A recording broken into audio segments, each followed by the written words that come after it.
ಬಲವಾಗಿ ಕಟ್ಟಿರುವಂತಹ ರಾಜ್ಯ ಕರ್ನಾಟಕ ಒಂದೇ. ನಾನು ಎಲ್ಲ ರಾಜ್ಯಗಳ ಸಂಪರ್ಕ ಸಂಪರ್ಕದಲ್ಲಿರೋ ಆತ. ನಾನು ನಿನ್ನೆ ಉತ್ತರಾಖಂಡದಲ್ಲಿ ಒಂದು ಕಾರ್ಯಕ್ರಮಕ್ಕೆ ಹೋದಾಗ ನಮ್ಮ ಎಲ್ಲ ಜನಗಳಿಗೆ ಹಿರಿಯರೆಲ್ಲರೂ, ಅದರಲ್ಲಿ ಮಾಜಿ ಮಂತ್ರಿಗಳು ಇದ್ದಾರೆ, ಎಲ್ಲ ಹಿರಿಯರಿದ್ದಾರೆ. ನಿಮ್ಮಲ್ಲಿ ನೀವು ಯಾಕೆ ಕೋಆಪರೇಟಿವ್ ಸೊಸೈಟಿ ಮಾಡಬಾರದು ಈ ಭಾಗದಲ್ಲಿ ಅಂತಂದ್ರೆ, ಜನಪ್ರತಿನಿಧಿಗಳು ಸಹಿತನ ಕೋಆಪರೇಟಿವ್ ಸಿಸ್ಟಮ್ ಆ ಭಾಗದಲ್ಲಿ ಗೊತ್ತಿಲ್ಲ. ಡಿಸ್ಟ್ರಿಕ್ಟ್ ಕೋಆಪರೇಟಿವ್ ಸೊಸೈಟೀಸ್ಗಳು ಸಹ ನೆಪ ಮಾತ್ರ, ಗವರ್ಮೆಂಟ್ ಕೋಆಪರೇಟಿವ್ ಸೊಸೈಟೀಸ್. ಹಾಗಾಗಿ ಈ ಭಾಗದಲ್ಲಿ ಶಿಕ್ಷಣಕ್ಕೆ ತಮಿಳುನಾಡು, ಕೇರಳ ಬಹಳ ಪ್ರಸಿದ್ಧಿ, ವ್ಯಾವಹಾರಿಕವಾಗಿ ಶೈಕ್ಷಣಿಕವಾಗಿ ಪ್ರಸಿದ್ಧಿಯಾಗಿರ್ತಕ್ಕಂತಹ ಈ ದಕ್ಷಿಣ ಭಾರತವನ್ನ ಇತ್ತೀಚೆಗೆ ಚರ್ಚೆ ನಡೀತಾ ಇದೆ.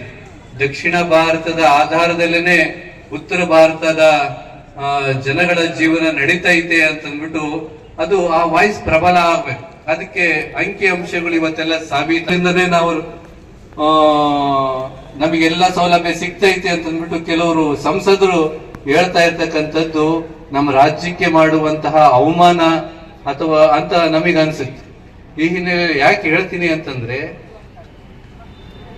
ನಮ್ಮ ವ್ಯವಹಾರದಿಂದನೇ ಬದುಕನ್ನ ಕಟ್ಕೊಳ್ಳೋದಕ್ಕೆ ಯಾರಿಗೂ ಸಾಧ್ಯ ಇಲ್ಲ.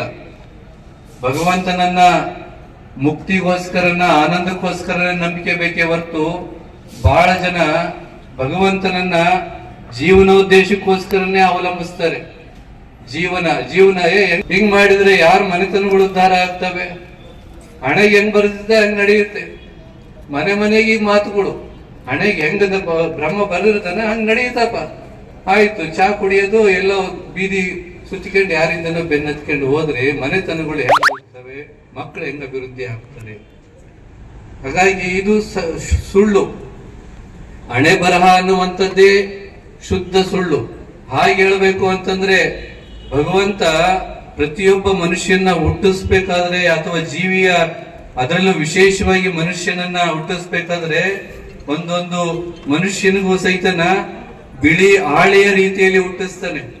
ಬಿಳಿ ಹಾಳೆ, ನೀನು ಏನ್ ಬೇಕಿದ್ರು ಬರ್ಕೋ, ನೀನ್ ಏನ್ ಬೇಕಿದ್ರು ಅದರಲ್ಲಿ ತಿದ್ದಿಕೋ ಅನ್ನುವಂತ ರೀತಿಯಲ್ಲಿ ಭಗವಂತ ನಮ್ಮನ್ನ ಸೃಷ್ಟಿ ಮಾಡ್ತಾನೆ ಅನ್ನುವಂಥದ್ದು ಎಲ್ಲ ಶರಣರ ಮಹಾತ್ಮರ ವಾದ. ಈ ಕರ್ಮ ಸಿದ್ಧಾಂತ ಏನೈತಲ್ಲ, ನಮ್ಮನ್ನೆಲ್ಲ ಸೋಮಾರಿಗಳನ್ನ ಮಾಡೋದಕ್ಕೆ ಕೊಟ್ಟಿರುವಂತಹ ವ್ಯವಸ್ಥೆ. ನಾವ್ಯಾರು ಸಹಿತನ ಏನಾದ್ರು ಒಬ್ರು ಬೆಳಿತಾರೆ ಅಂತ, ಈ ಕನಕದಾಸರಂತವ್ರು ಬೆಳಿತಾರೆ ಅಂತಂದ್ರೆ ಅವ್ರಿಗೆ ಸಾಧ್ಯ ಇಲ್ಲ. ಅವ್ರು ಕುರುಬ್ರು ಹೆಂಗ್ ಬೆಳೆಯಕ್ ಸಾಧ್ಯ? ಆತನಿಗೆ ವ್ಯಾಸರಾಯರ ಆಶೀರ್ವಾದ ಇತ್ತು, ಅದಕ್ಕೋಸ್ಕರ ಬೆಳೆದ. ಹಿಂಗೆ ಈ ಬೇರೆಯವ್ರು ಯಾರಾದ್ರು ಬೆಳಿತಾರೆ ಅಂತಂದ್ರೆ, ಹಕ್ಕಬುಕ್ರು ಹೆಂಗ್ ಕಟ್ಟಿದ್ರಪ್ಪ ಹಕ್ಕಬುಕ್ರು? ನಮಗೆ ಇತಿಹಾಸ ತಿಳಿಸುತ್ತೆ. ಹಕ್ಕಬುಕ್ರು ಸ್ಥಾಪನೆ ಮಾಡಿದ ನಂತರ 80 ವರ್ಷಗಳ ನಂತರ ವಿದ್ಯಾರಣ್ಯರು ಬರ್ತಾರೆ. ವಿದ್ಯಾರಣ್ಯರು ಬರೋದು ನಿಮಗೆ ಇತಿಹಾಸ ಗೊತ್ತಿರಬೇಕು. ನಾವು ನಂಬಿಕೆ ಮಾಡ್ತೀವಿ ಯಾರು ಹೇಳಿದ ತಕ್ಷಣ.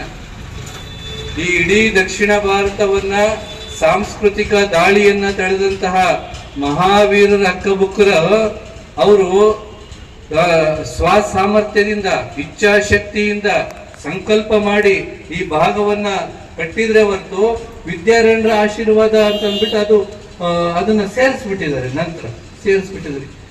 ಹಾಗಾಗಿ ಈ ಮಾತು ನಿಮಗೆಲ್ಲ ನಾವು ಯಾಕೆ ಈ ಚರ್ಚೆ ಮಾಡ್ತೀನಿ ಅಂದ್ರೆ, ಸಂಕಲ್ಪ ಶಕ್ತಿ, ಕ್ರಿಯಾಶಕ್ತಿ, ಇಚ್ಛಾಶಕ್ತಿ ಇವು ನಮ್ಮಲ್ಲಿ ಧಾರ್ಮಿಕ ವ್ಯವಸ್ಥೆಯಲ್ಲಿ ಬರ್ತವೆ. ಇಚ್ಛಾಶಕ್ತಿ ಇರ್ಲಿಲ್ಲ ಅಂತಂದ್ರೆ ಕ್ರಿಯಾಶಕ್ತಿ ಮಾಡೋದಕ್ಕೆ ಸಾಧ್ಯ ಇಲ್ಲ. ನಮಗೆ ಇಚ್ಛೆನೇ ಇರ್ಲಿಲ್ಲ ಅಂತಂದ್ರೆ ನಾವು ಹೆಂಗ್ ಹೆಜ್ಜೆ ಇಡೋದಕ್ಕೆ ಸಾಧ್ಯ? ಹಾಗಾಗಿ ಬಡತನವನ್ನ, ನಮಗಿರುವಂತಹ ಅನಾನುಕೂಲಗಳನ್ನ ಯಾರು ಬಂಡವಾಳವಾಗಿ ಮಾಡಿಕೊಂಡು ಮುನ್ನುಗ್ಗ ಪ್ರಯತ್ನ ಮಾಡ್ತಾರೆ, ಅವನ ಜೊತೆಗೆ ಇಡೀ ಸಮಾಜದ ಶಕ್ತಿ, ದೈವಿ ಶಕ್ತಿ ಸದಾ ಜೊತೆಗಿರುತ್ತೆ ಅನ್ನೋದಕ್ಕೆ ಸಾಕ್ಷಿ ಕನಕದಾಸರು, ಹಕ್ಕಬುಕ್ರು, ಎಲ್ಲ ಡಾಕ್ಟರ್ ಬಾಬಾ ಸಾಹೇಬ್ ಅಂಬೇಡ್ಕರ್. ನನಗೆ ಯಾಕೆ ಬೇಕಪ್ಪ, ನಾವು ಅಪ್ಪನ ದುಡಿಮೆಯಲ್ಲಿ ನಾನು ಬದುಕ್ಬಿಡ್ತೀನಿ ಅಂತಂದ್ಬಿಟ್ಟು ಕುತ್ಕೊಂಡಿದ್ರೆ ನಾವು ಇವತ್ತು ಇನ್ನೂ ಜೀತದ ವ್ಯವಸ್ಥೆಯಲ್ಲೇ ಇರಬೇಕಾಗಿತ್ತು. ಈ ಹಿನ್ನೆಲೆಯಲ್ಲಿ ಇಚ್ಛಾಶಕ್ತಿ ನಮ್ಮೆಲ್ಲರಲ್ಲಿ, ನಮ್ಮ ಮಕ್ಕಳಲ್ಲಿ ಅದನ್ನು ತುಂಬಬೇಕು, ನಮ್ಮ ಮಕ್ಕಳಲ್ಲಿ ಅದು ತುಂಬಬೇಕು. ಪರಿಸರ ವಿದ್ಯೆ ಮಾತ್ರನ ನಮ್ಮ ಭವಿಷ್ಯವನ್ನ ಕಾಪಾಡುತ್ತೆ, ನಮ್ಮ ಮಕ್ಕಳ ಹಣೆಬರಹವನ್ನ ತಿದ್ದುತ್ತೆ, ರೂಪಿಸುತ್ತೆ ಅನ್ನೋದನ್ನ ನಾವೆಲ್ಲರ ಜ್ಞಾಪಕ ಇಟ್ಕೊಂಡು ಅಂತ ಪರಿಸರವನ್ನ ಇವತ್ತು ಶಿವಣ್ಣ ವಕೀಲರು ಅಂತ ಎಲ್ಲ ವಕೀಲರು ಬಳಗವನ್ನ, ಎಲ್ಲ ಹಿರಿಯರ ಪ್ರೇಮವನ್ನ, ಒಂದು ಒಳ್ಳೆಯ ಪರಿಸರವನ್ನ ಅವರು ಕಟ್ಟಿಕೊಂಡು ಈ ಬ್ಯಾಂಕ್ ಅನ್ನ ಮುಂದುವರಿಸಿಕೊಂಡು ಹೋಗ್ತಾ ಇದ್ದಾರೆ. ಹಾಗೆ ಒಂದು ಮನೆ ಬೆಳಿಬೇಕು ಅಂದ್ರೆ, ಒಂದು ಸಂಸ್ಥೆ ಬೆಳಿಬೇಕು ಅಂದ್ರೆ, ಒಂದು ಸಮಾಜ, ಒಂದು ಜಾತಿ ಬೆಳಿಬೇಕು ಅಂತಂದ್ರೆ ಅದಕ್ಕೆ ಒಂದು ಉದ್ದೇಶ ಇರಬೇಕು, ಸಂಕಲ್ಪ ಇರಬೇಕು. ಸುಮ್ಮನೆ ದೇವರು ದೇವರು ದೇವರು ಹೇಳ್ಕೊಂಡು ದೇವರ ವ್ಯವಸ್ಥೆನೇ ಅಸ್ತಿತ್ವವನ್ನೇ ನಾಶ ಮಾಡುವಂತಹ ನಮ್ಮ ಮಕ್ಕಳು ನಂಬಲಾರದಂತ ಪರಿಸ್ಥಿತಿ ಬಂದ್ಬಿಡ್ತೇವೆ ನಾಳೆ. ಅಂತ ಪರಿಸ್ಥಿತಿಗೆ ನಾವು ಕೊಂಡೊಯ್ಯೋದು ಬೇಡ. ಬಹಳ ಜನ ಒಂದು ಸಂಸ್ಕೃತ ಶ್ಲೋಕ ಐತೆ, ಅದನ್ನ ನಾವು ಅರ್ಥ ಮಾಡ್ಕೋಬೇಕು. ಸಹನಾವವತು ಸಹನೌ ಭುನಕ್ತು ಸಹ ವೀರ್ಯಂ ಕರವಾವಹೈ. ಇದನ್ನ ಯಾವ್ಯಾವ ಸಮಾಜ ಅಳವಡಿಸ್ಕೊಂಡೈತೆ ಅಂತ ಸಮಾಜಗಳು, ಅಂತ ಮನೆತನಗಳು ಉದ್ಧಾರ ಆಗಿದಾವೆ. ಸಹನಾವವತು, ಒಂದು ಕಡೆಗೆ ಸೇರುವಂತದ್ದು. ಇಸ್ಲಾಂ ಸಮಾಜದವ್ರು ಒಂದ್ ಕಡೆಗೆ ಸೇರ್ತಾರೆ, ಬ್ರಾಹ್ಮಣ ಸಮಾಜದವ್ರು ಒಂದ್ ಕಡೆಗೆ ಸೇರ್ತಾರೆ, ಜೈನ ಸಮಾಜದವ್ರು ಒಂದ್ ಕಡೆಗೆ ಸೇರ್ತಾರೆ, ಕ್ರಿಶ್ಚಿಯನ್ ಸಮಾಜದವ್ರು ಒಂದ್ ಕಡೆಗೆ ಸೇರ್ತಾರೆ. ಸಹನಾವವತು, ಒಂದ್ ಕಡೆಗೆ ಸೇರುವಂತದ್ದು. ಸಹನವು ಭುನಕ್ತು, ಕೂಡಿ ಉಣ್ಣುವಂಥದ್ದು. ನಮ್ಮಲ್ಲಿ ನಮ್ಮ ಅಣ್ಣ ತಮ್ಮದಿರನ್ನೇ, ನಮ್ಮ ಹೆಂಡತಿ ಮಕ್ಕಳನ್ನೇ ದೂರ ಇಟ್ಟು ನಾನಷ್ಟೇ ಉಣ್ಬೇಕು, ಗಂಡ ಮೊದಲು ಉಣ್ಬೇಕು, ಆಮೇಲೆ ಹೆಂಡತಿ ಮಕ್ಕಳು ದೂರ, ಅಣ್ಣ ತಮ್ಮಂದರು ದೂರ, ಇವನ್ನೆಲ್ಲ ಬಿಡಬೇಕು. ಸಹನಾವವತು ಸಹನವು ಭುನಕ್ತು.